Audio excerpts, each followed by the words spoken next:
Today is Monday, January 12th, and this is William Michael of the Classical Liberal Arts Academy. This morning, I posted a short article on the Academy website titled, "What Happened to the Decrees of the Council of Baltimore?" What happened to the decrees of the Council of Baltimore? And in that article, which I recommend you take a look at, I shared 4 of the decrees that were published by the Council of Baltimore, which was a Catholic council that met in the Archdiocese of Baltimore in 1884. And these 4 decrees pertain to Catholic education. Listen as I just read through these 4 decrees. And remember, these decrees were published in 1884. This was not from the patristic period or from the Middle Ages or even from some period in 16th or 17th century European society. These are decrees published by an American Council of Catholic Bishops. Listen to the decrees. Number 1. In every church where it does not already exist, a parochial school shall be established within 2 years after the promulgation of this council, and maintained in perpetuity, unless the bishop, on account of grave difficulties, shall judge that a delay may be conceded. In every church, not in the wealthy churches, not in some churches, in every church where it does not already exist, a parochial school shall be established. The term parochial school does not mean diocesan school, does not mean regional school, does not mean Catholic school. It means a parish school. In every church where it does not already exist, a parish school shall be established within 2 years after the promulgation of this council. That would be by 1886 or 1887. And it shall be maintained in perpetuity unless a bishop, because of some grave difficulties, shall judge that a delay, not closure, not cancellation, a delay may be conceded. That's the first of these decrees. It was decreed that every parish have a parish school. Decree number 2. A priest who within this time, within 2 years, shall, by his serious negligence, impede the creation and sustaining of a school, or, after repeated admonitions of the bishop, shall not take means to provide for them, shall merit removal from that church. A priest who impedes the creation and sustaining of a school shall merit removal from that church. So this was not an option for some priests to pursue and some priests to ignore. This wasn't an issue left to the priests to decide for their parishes.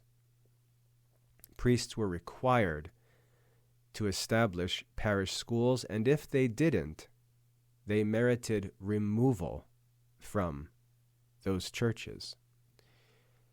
The third decree: the mission or parish which shall be so negligent in aiding the priest. So let's say the priest is following up on this council and is working to establish a parish school, but is not receiving support from those in the parish. The mission or parish which shall be so negligent in aiding the priest in erecting or sustaining a school, that on account of this negligence a school cannot exist, is to be reprehended by the bishop, and in the most efficacious and prudent manner induced to furnish the necessary means. The parishes are to be made, to be induced to provide for the establishment of parish schools. And the fourth decree states, all Catholic parents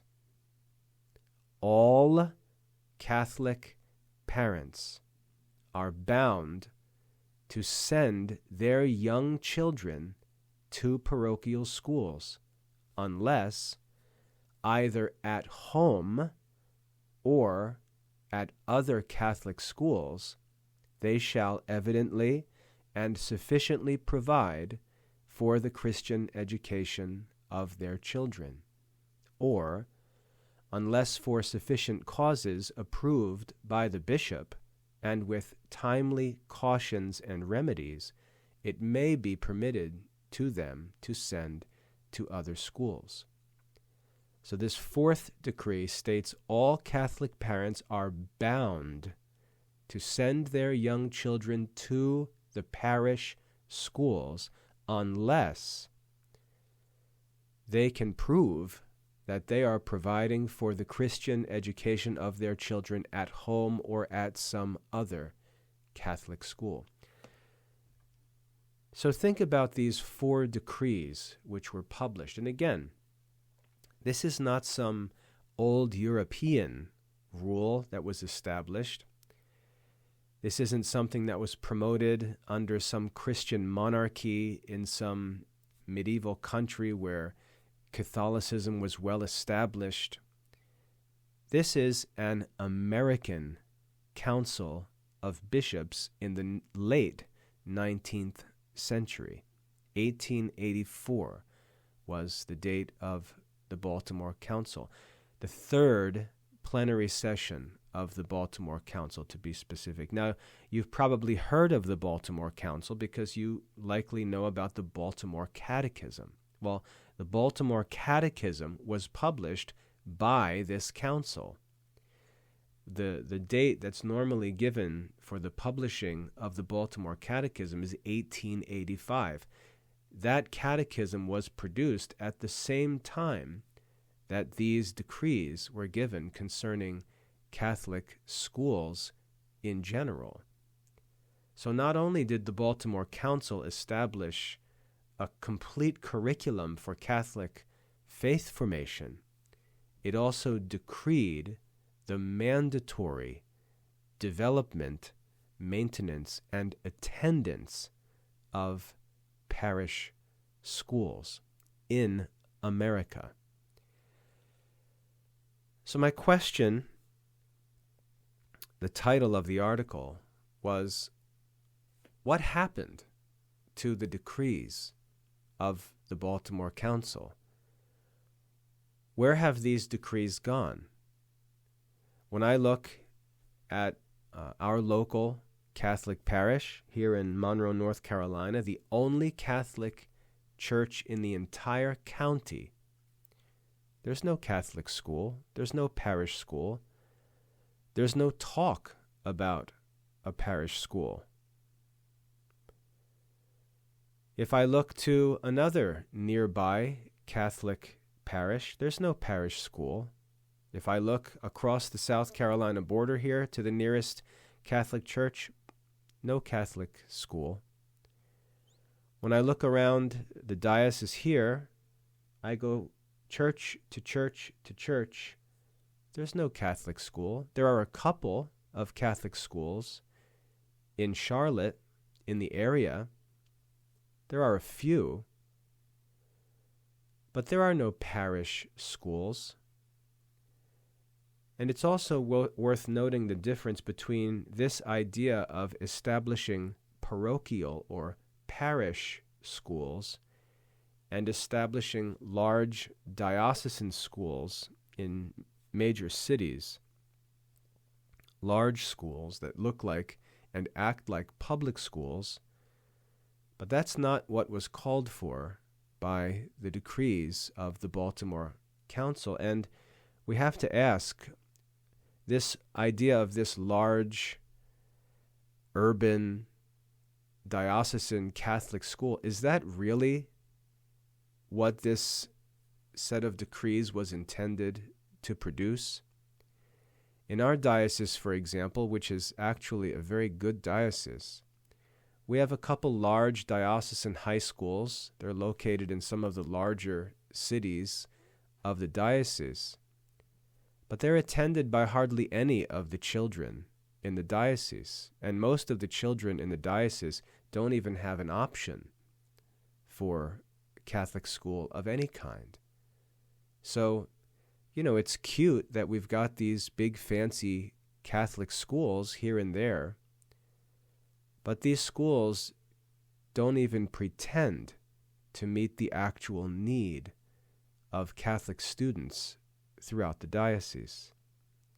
And frankly, I don't understand what the thinking is in establishing a few large schools that we know don't serve the actual needs of the children in all the parishes of the diocese. When we look back to the Baltimore Council, we can see they had a more parochial, a more local view of Catholic churches and Catholic schools, and they actually took responsibility for the children in the parishes throughout the diocese, throughout the whole country, in fact. They didn't simply produce a couple of schools to check the box and say, well, we do have Catholic schools.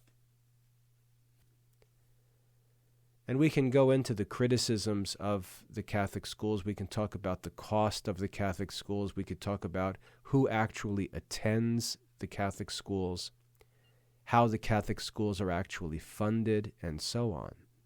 For example, many of these large diocesan schools are supported by funds collected from parishes in a diocese that don't have any school themselves. And so they're paying into a school that the children of their parish can't even use. So it really makes no sense. Now, I don't like to complain about the church because I am the church. I'm eager to help find solutions for problems that I can help with, and this is certainly one of those problems. But there's a reason why I think that this is a lot more serious than we're willing to admit. We live in a country where education is compulsory. It's not optional. We don't live in a country where 80%, 90% of the kids are working in fields and factories throughout the year, and a small number of them have the opportunity to go to a school. That world existed in history. That Catholic culture existed throughout European history.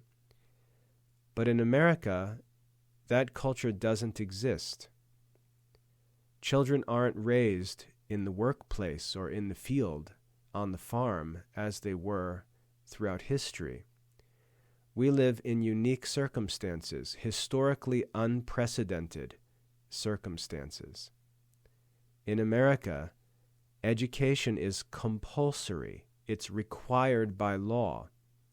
Starting from around age 5 or 6, sometimes age 7, education is required by law, and it continues to be required by law until the age of 15 or 16 or maybe even older.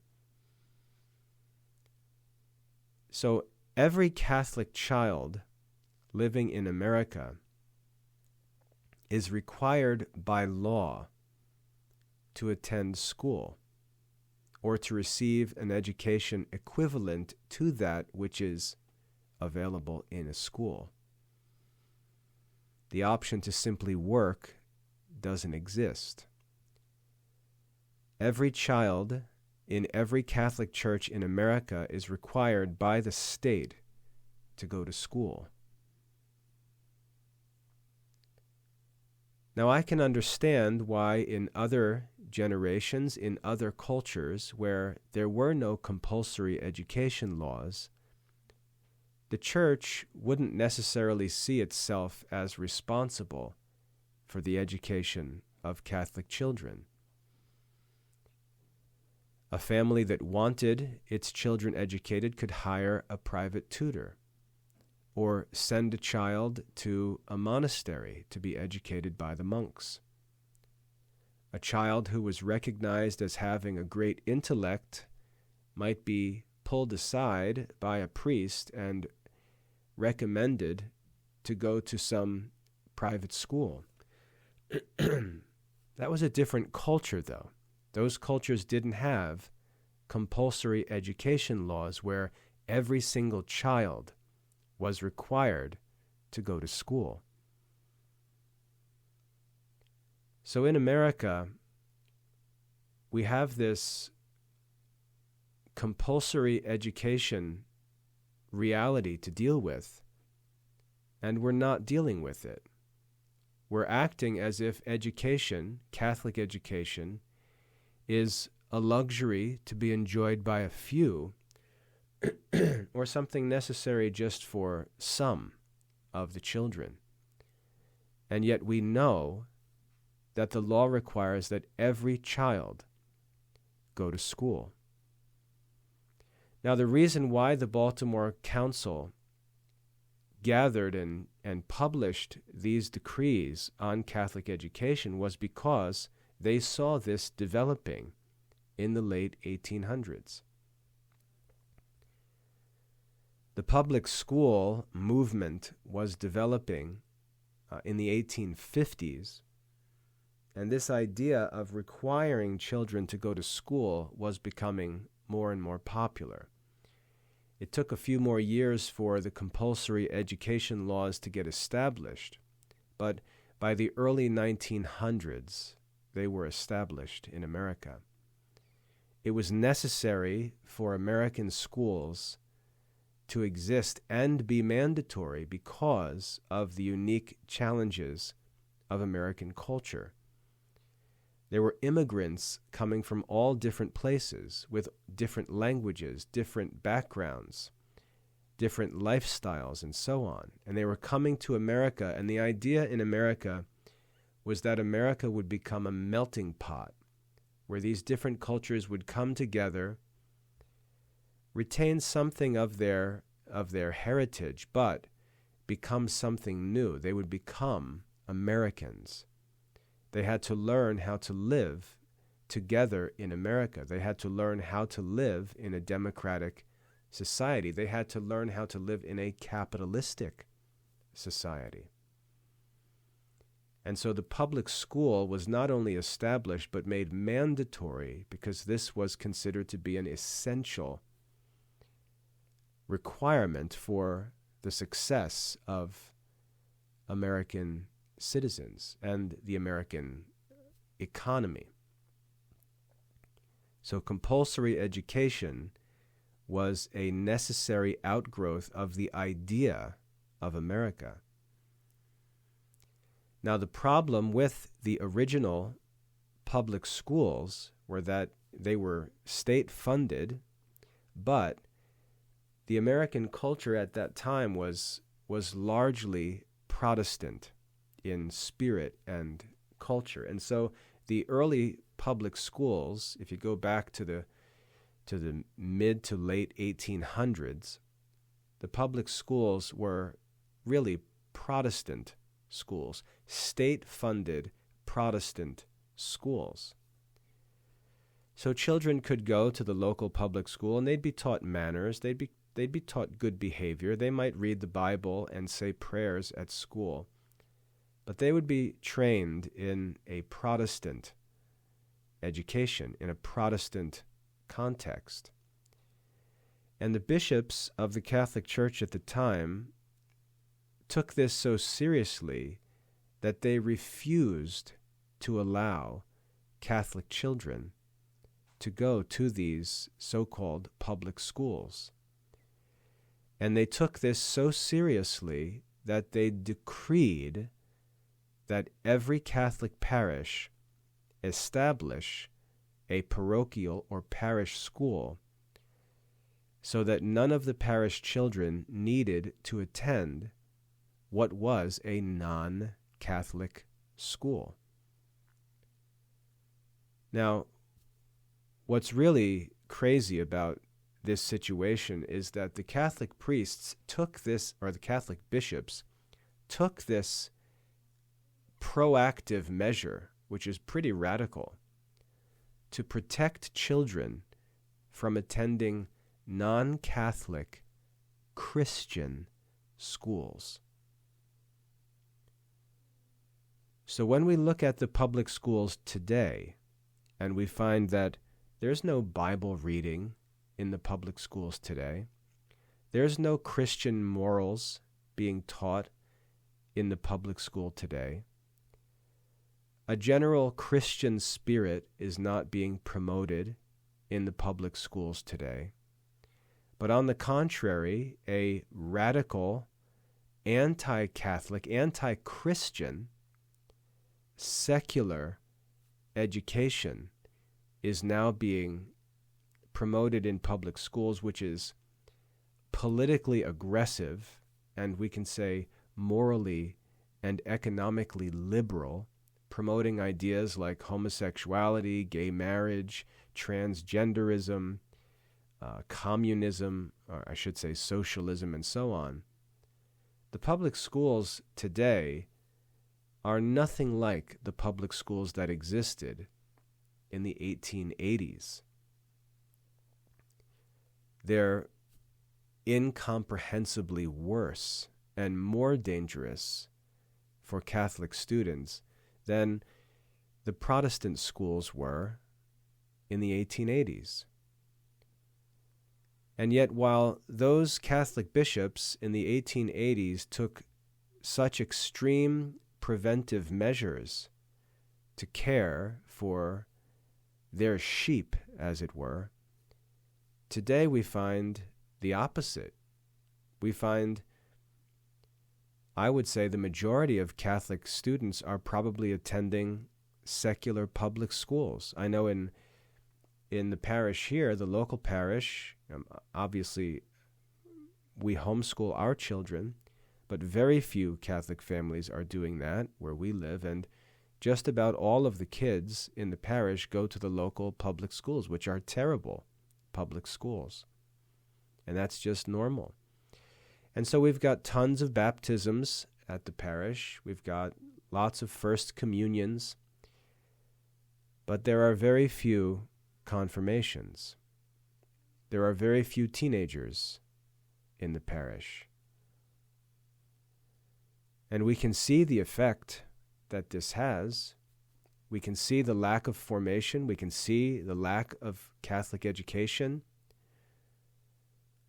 And we don't only see a lack of something, but we see a positive evil in that these kids are just immersed all day, every day, throughout the year in an education that is essentially anti-Catholic. And I don't understand how we justify this.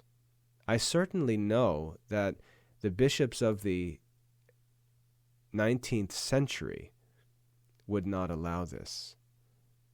They wouldn't even allow their children to attend non-Catholic Christian schools.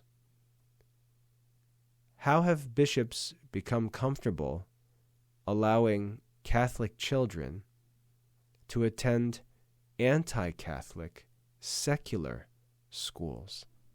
And again, I don't mean to complain because if there's a problem, I as a Catholic need to be part of the solution.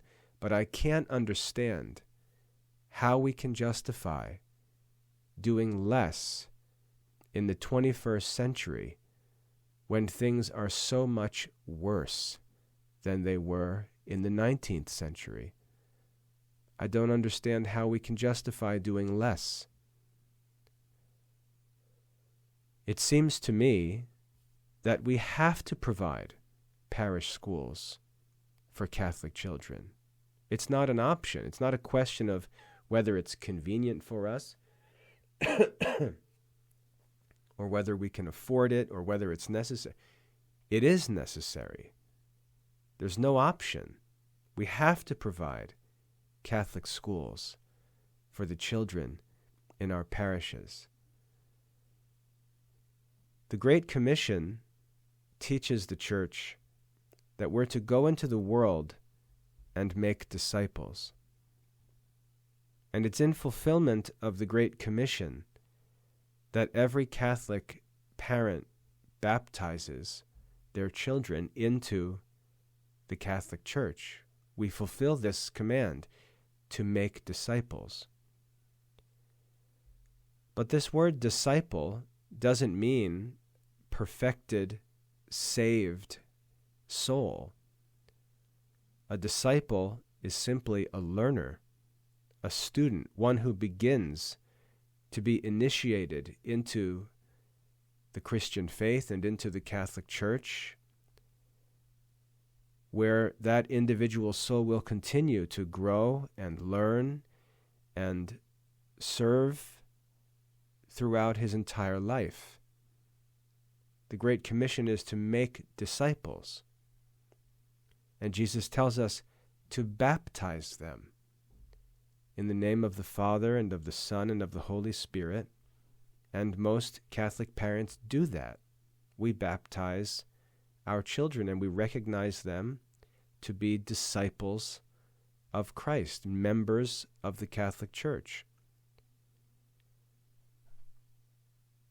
But Christ goes on in the Great Commission to say, make disciples, baptize them, and teach them. Teach them. He doesn't say, teach them the minimum requirements for sacramental preparation. That's not what he says. He says, make disciples, baptize them, and teach them to observe all that I have commanded. That's the Great Commission. To make disciples, to baptize them, and to teach them to observe all that Christ has commanded. Clearly, we're not doing that in Sunday school classes or faith formation programs. Clearly, we're not doing that for children who are attending public schools all day, all week, 180 days each year. We're not teaching them to observe all that Christ commanded. We're barely introducing them to anything that Christ commanded. What's required for sacramental preparation, which seems to be the only purpose of faith formation programs today? What's required? That children memorize the 10 Commandments, memorize the 7 sacraments, memorize the Beatitudes, maybe, the works of mercy. Well, one of the works of mercy that they memorize is to instruct the ignorant. So imagine being one of these kids who goes to church and sees all of this stuff at church, but is not instructed by any of these Catholic people, and is sent to a a tuition-free, state-funded public school to be instructed. Is that what it means in the works of mercy to instruct the ignorant? Does it mean to provide for public schooling? This sounds like something that Ebenezer Scrooge would say. Are there no workhouses? Are there no prisons? Haven't we already provided for the education of poor kids? Can't they just go to the public school? We pay taxes for these things. Let them go to the public school. And if they don't want to go there, as Scrooge said, well then let them die. Decrease the surplus population. That's the attitude that modern Catholics seem to take when it comes to the education of parish children. Are there no public schools? Let them go there. Is that what it means in the works of mercy to instruct the ignorant? Is that what it means in the Great Commission to teach the disciples who've been baptized to obey all that Christ has taught?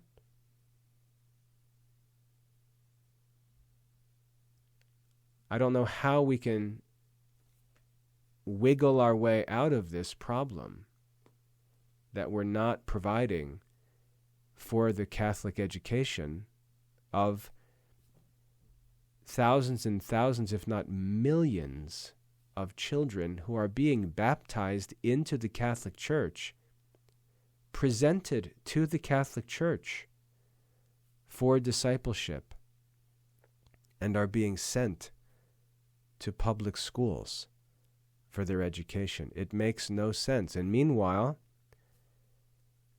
as the Church takes no responsibility for their education, we pray at Mass for an increase in vocations. Well, where would this increase in vocations even come from? Is the public school the instrument of vocational preparation? If we're praying for an increase in vocations, what are we doing for an increase in vocations? We're praying one thing and doing the opposite, which suggests that our prayer isn't really sincere. We're praying that God would raise up religious vocations in spite of what we're doing to raise them all in secular schools. And it's the most simple Catholic culture that's not even provided to these children. For example, when Catholic children go to a public school, do they say grace at mealtimes? That's pretty basic, no? How many Catholic children, when they sit down to eat their lunch, do you think are led in giving God thanks and asking God to bless their food?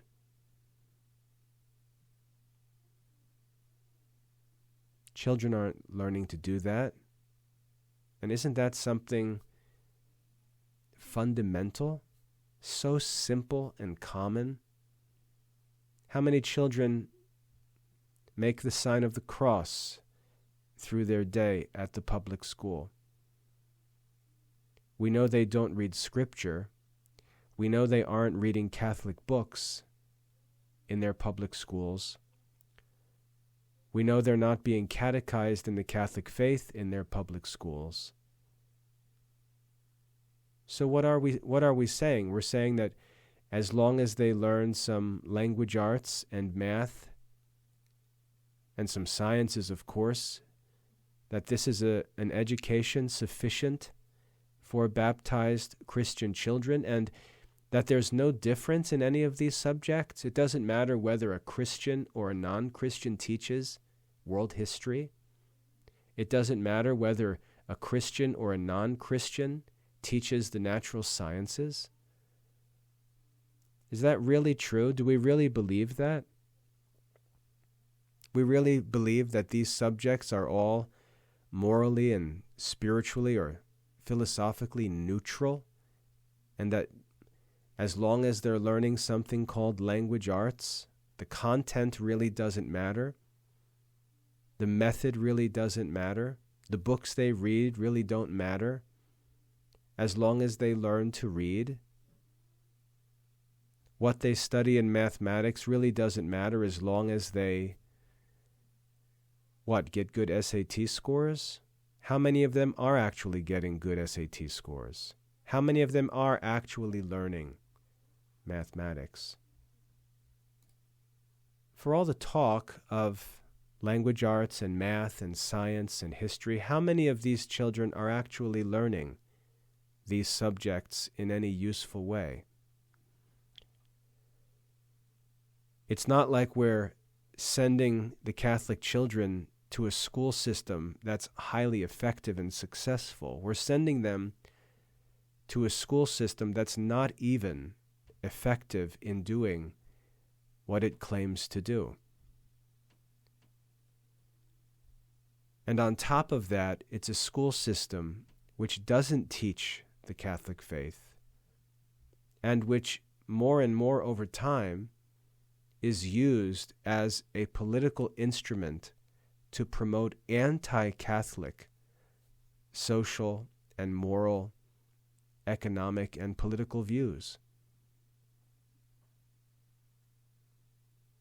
So I can't understand how we're justifying sending the parish children to the public schools, or leaving it for someone else, maybe some local evangelical or Protestant church, to create a private school that's better than a public school. The Catholics, I guess, will just leave it to non-Catholics to create schools that they'll send their children to. Why? Why are we doing this? If anyone in the world could develop effective schools, would it not be the Catholics?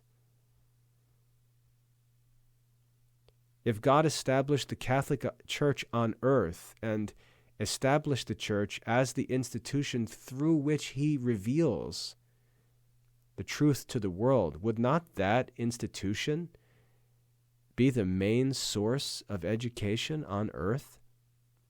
Throughout history it was. But in modern society,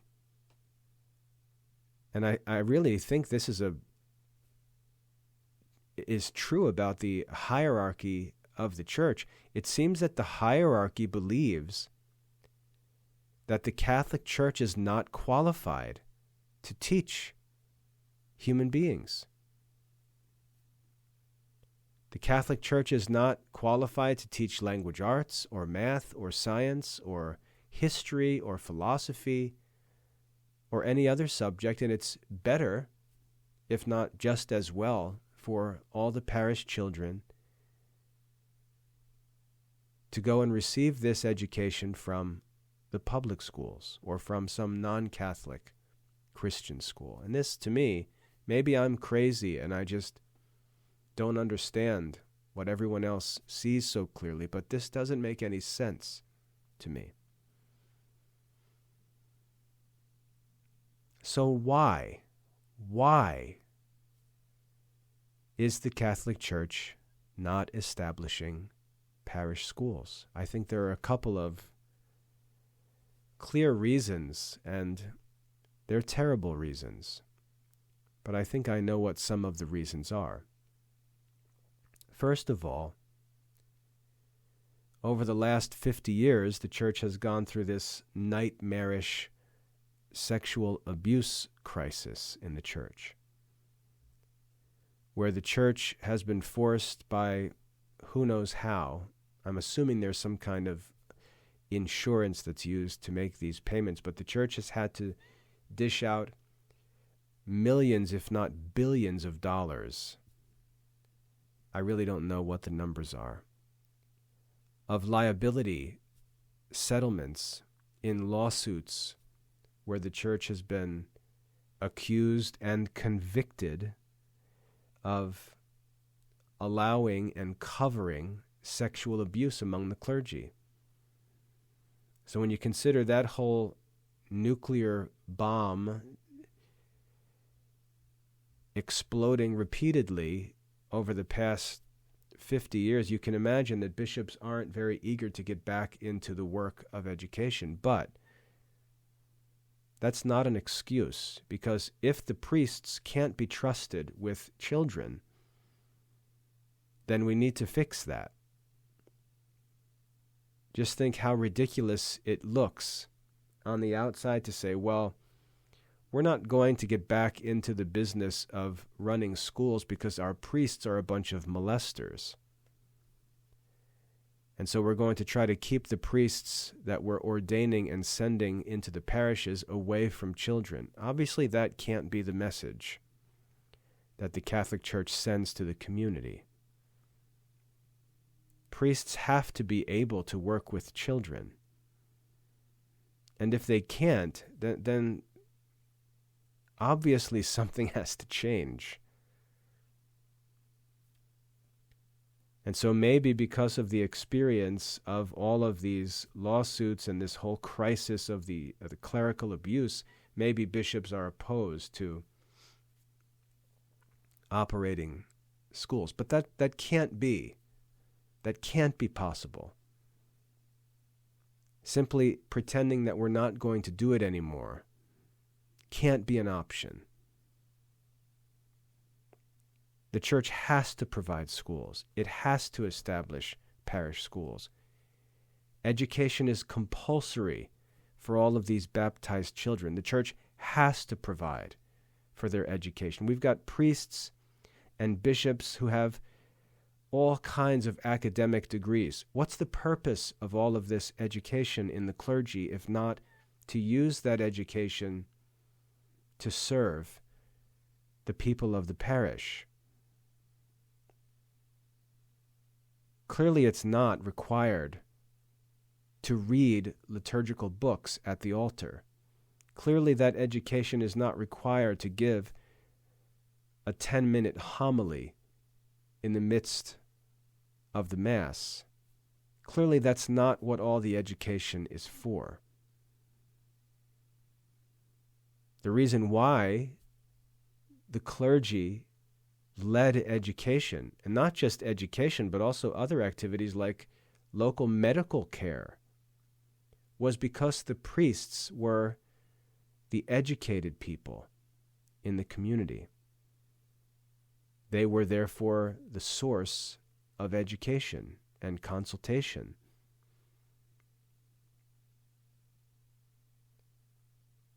And if the priests are being educated and they're receiving advanced degrees, PhDs, and so on, and all of this academic activity can't turn around and benefit the children in the parish, then what's the purpose of all of this education?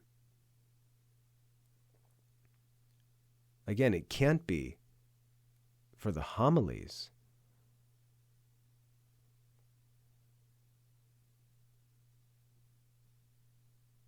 It makes sense to invest in the education of priests if that education turns around and educates the children in the parish. But even when we look at the priests, much of their education is coming from outside the church. Secular bachelor's degrees in preparation for advanced studies. Advanced studies may not even be at Catholic universities. And so, what's the point of this academic activity among the clergy if it doesn't trickle down and benefit the children of the parish? Now, when we look at these decrees published by the Baltimore Council, it's pretty surprising to see how simple they think the work is of establishing schools. In every church where it does not already exist, a parochial school shall be established within 2 years. In every church, within 2 years. The bishops at the Baltimore Council obviously didn't think that establishing schools was very difficult, and it's not. And this leads to the second problem, the second excuse that's given for not establishing parish schools. The first one, as I said, appears to relate to the clergy abuse crisis, which is understandable but not acceptable. I think the second one has to do with the cost and difficulty of establishing a school, and this is a false dilemma. The Catholic schools have chosen imprudently to try and imitate the state-funded public schools. They've decided to organize as K-12 schools. They've decided to set themselves up as math and science-oriented schools. They've decided to build football stadiums and basketball courts. All of the stuff that the state-funded public schools do, the Catholic schools imagine that they also are going to do.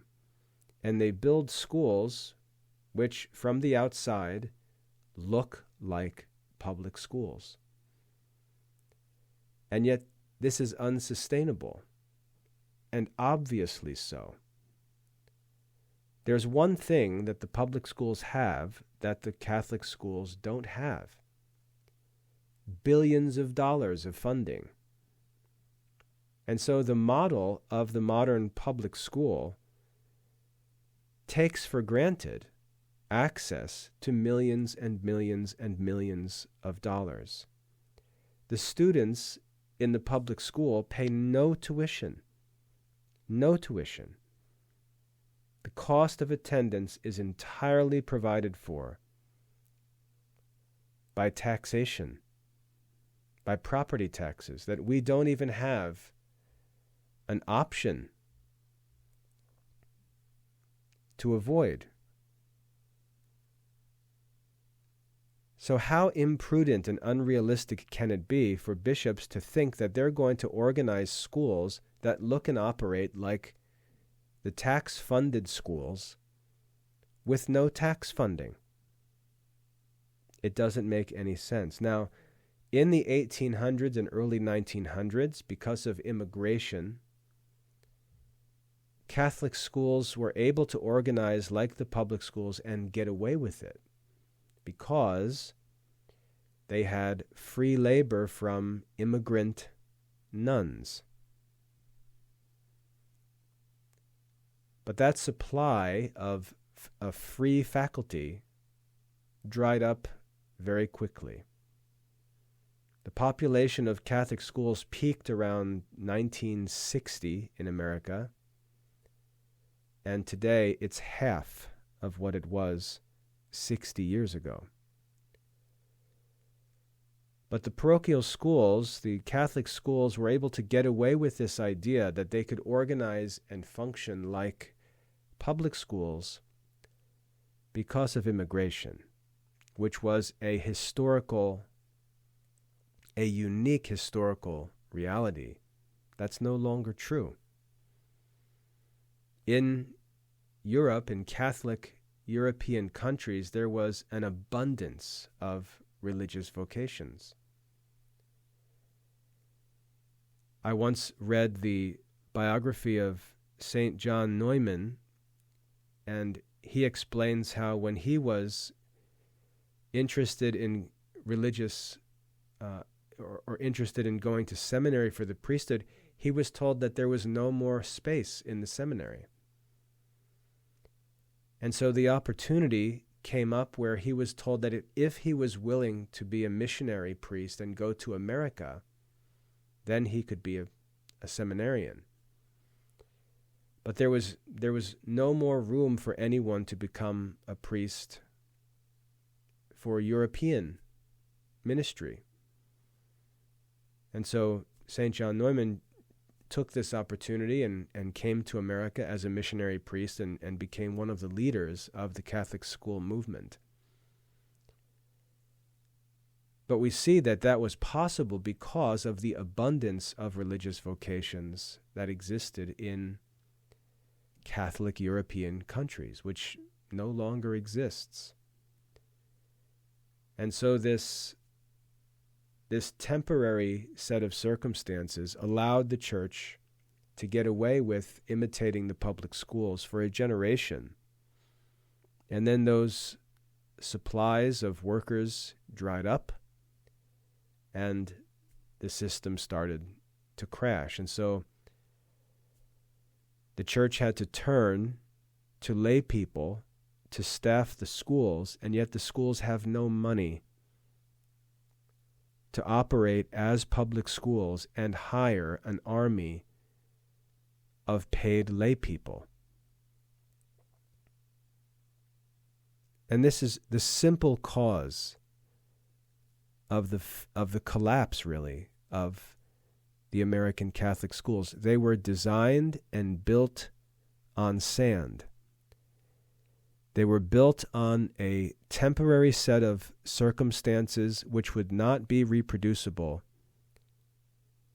And the model that was used to establish these Catholic schools in what appeared to be some kind of golden age of Catholic culture was not sustainable. And it has dried up, and now the schools are really running for their own sake. They have high tuition and a public school curriculum. The faculty is of very low quality. And most of the Catholic families in the parishes can't even afford the Catholic school, and so they're attended by people who aren't even members of the parishes. The whole thing makes little to no sense. And we can find isolated schools in certain places that draw students from a well-populated Catholic area where there's a decent amount of money among the Catholic families. And we find a situation like this here in Charlotte.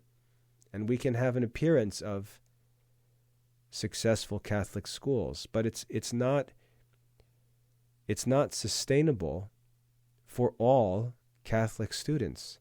And yet the compulsory education laws apply to all Catholic children. Not some, not the rich kids. All of the Catholic children have to go to school. So I can understand the excuse concerning problems with the clergy, but that can't be accepted. And I can understand the excuse that schools are very expensive and that most parishes can't afford to start a school. But again, that excuse is unreasonable. It's a false dilemma. We're taking one modern model of education, which was invented by tax-funded public schools, and pretending that that is the only way that a Catholic school can be organized and operated. And therefore, if a parish can't afford to build the equivalent of a public school facility, it can't have a Catholic school. And that is simply a false dilemma. Look back to history and consider how the Jesuits managed to start schools all over Europe, even around the world. There were no facilities. There were no millions of dollars of fundraisers. There were a few missionary priests, and they were able to start schools that served all the local children. And they often didn't even need to charge tuition. The Catholic Church, of all institutions, can't pretend to not understand how to organize affordable Catholic schools in every place. Missionaries have done it for 2,000 years now. The Catholic Church can't play ignorant like it doesn't understand or can't figure this out. It's very simple, and it's been done for centuries by the Catholic Church. So again, what happened to the decrees of the Baltimore Council? What excuse can we possibly give why Catholic children in the 21st century are being sent to anti-Catholic secular schools for their education. It makes no sense. It makes no sense. Now, maybe some could say, well, Mr. Michael, we really don't understand what you're talking about. We really don't understand how schools could be organized in any way other than modern public schools are organized. That's how all private schools are organized. That's true, but private schools serve an exclusive part of the community. And so that can't be the norm for Catholic schools. Now, if you don't understand how affordable local schools can be established in every parish, if you can't comprehend how that could possibly be done, the option of simply ignoring it is not reasonable. It's not responsible to simply ignore it because you can't think of it. The question is whether or not this is a duty of Catholic parishes. That's the ultimate question. In the 1880s, the bishops believed that organizing parish schools was a duty of the Catholic Church. It was the duty of priests. It was the duty of bishops. It was the duty of parishioners to establish parish schools. In the 21st century, is that no longer true? If not, why not? How can that not be true? How can it not be a duty of every Catholic priest, bishop, parish, and individual parishioner to work to make Catholic education available for every single child in the Catholic Church?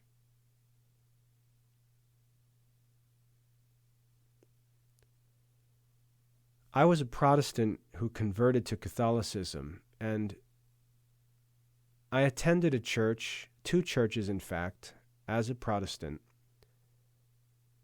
where the whole church worked together. And the church school was the primary activity of all the members in the church. Everything the church did related to the church school. The pastors of the church were involved in the church school. The parents of the church were involved in the church school. The children of the church, most of them, attended the church school. The church school taught the religion that was practiced in the church. The music of the church was learned in the school. The prayers of the church were taught in the school. The scriptures were taught in the school. There's no way to imagine that church without that school. And the children grew up through the school and grew up with the same education to be like-minded as adults and fully integrated into the life of the church. This doesn't exist in Catholic churches today. If you sit in the parish and look around on a Sunday morning, what ministry is everyone in the church involved together in serving? Most of the people don't even know each other. They have nothing in common. There's no common mission. We can say, well, we're all committed to the Catholic. What does that mean? What does it mean to be committed to the Catholic Church? What does that mean? How can it not mean in a most central way being involved in the education of the children in the parish? How can that not be a priority of every Catholic parish? Most Catholics see no way they can even help in the life and ministry of the church. Well, I'm not a priest, I'm not a deacon, I'm not a monk, I'm not a nun. What am I going to do?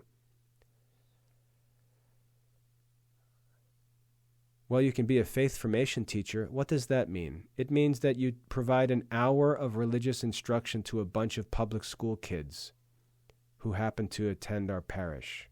That's what faith formation means. That's not very attractive. Obviously, the education of these kids is not a priority of the parish. And the only reason that faith formation programs even exist is because all of the teachers are volunteers.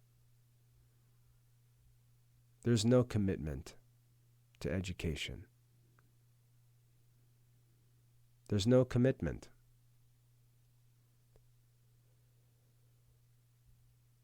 The music is bad in the local church. Why? Because there's no school. Children aren't being taught music. They're not being taught to sing in a choir. It's no surprise there's no music. How many parishes are bringing people in from outside the parish to provide the music at Mass? Where there are Catholic schools in a parish, the children grow up and learn music and become the choir at the parish. It's not too complicated to figure out how that works. The school boys are the altar boys. The school girls spend their time meeting religious sisters and nuns. The boys meet monks and priests and religious brothers. They meet missionaries. Different priests, bishops visit the schools. The children share not just a common parish membership, but a whole life together. They're classmates. They study the same subjects. They have the same teachers. They learn the same ideas. And if schools can grow to offer extracurricular activities, these boys become teammates and fellow club members and so on. They develop friendships that grow through their entire childhood and continue into their adult life. We're going to disallow all of this to parish children? What can we possibly expect the outcome to be of such a life? Well, it's very, very obvious. Just look at the parishes. That's the outcome. And I don't understand why we continue down this road when it's so unhappy and ugly and undesirable for everyone involved, from the bishop all the way down to the children. Why are we walking down this road? Of all institutions, why is the Catholic Church not focusing on the work of education? This isn't something that the church always did. We can see in the 1800s, the church took responsibility for education. We can see this through much of church history. Even though in past generations there were no compulsory education laws, where there were children to educate, the church took seriously providing that education. How much more is that necessary in 21st century America? How much more necessary is it for the church to take the lead in the education of its own children? It's impossible to comprehend how anyone can think that parishes can exist without schools as their primary ministry. If we don't evangelize our own children, are we really thinking we're going to evangelize people outside the church? Children are brought and baptized and handed to us in the Catholic Church by their parents. and we ship them out to the public schools for their education after they've been given to us as Catholic communities. It makes no sense. It makes no sense. I don't understand, as a Catholic, what happened to the decrees of the Baltimore Council and how we've come to not think that education is our responsibility. I know that there are excuses, but the excuses are unreasonable. They're unacceptable. And if we don't know how to organize affordable, sustainable, simple Catholic schools and parishes, then instead of just accepting a false dilemma that it's impossible, leaders in parishes, leaders in the church need to ask for help, because this is not a mystery for anyone. I know it's certainly not a mystery for me. And I would make everything, every resource in my control available to anyone who wanted to organize a Catholic parish school. There's simply no excuse. There's no way to justify it. There's no way to justify it. And we have to address this need, because what we're doing makes no sense. And a good starting point is to revisit these decrees of the Baltimore Council, an American council of bishops in the late 19th century. So we can't dismiss this as some kind of medieval restorationism or anything like that. This is modern American church life. These decrees of the Baltimore Council, I believe, give us a good place to start. Because if these decrees could be published by bishops in America, there must be a way to fulfill them. And we need to fulfill them.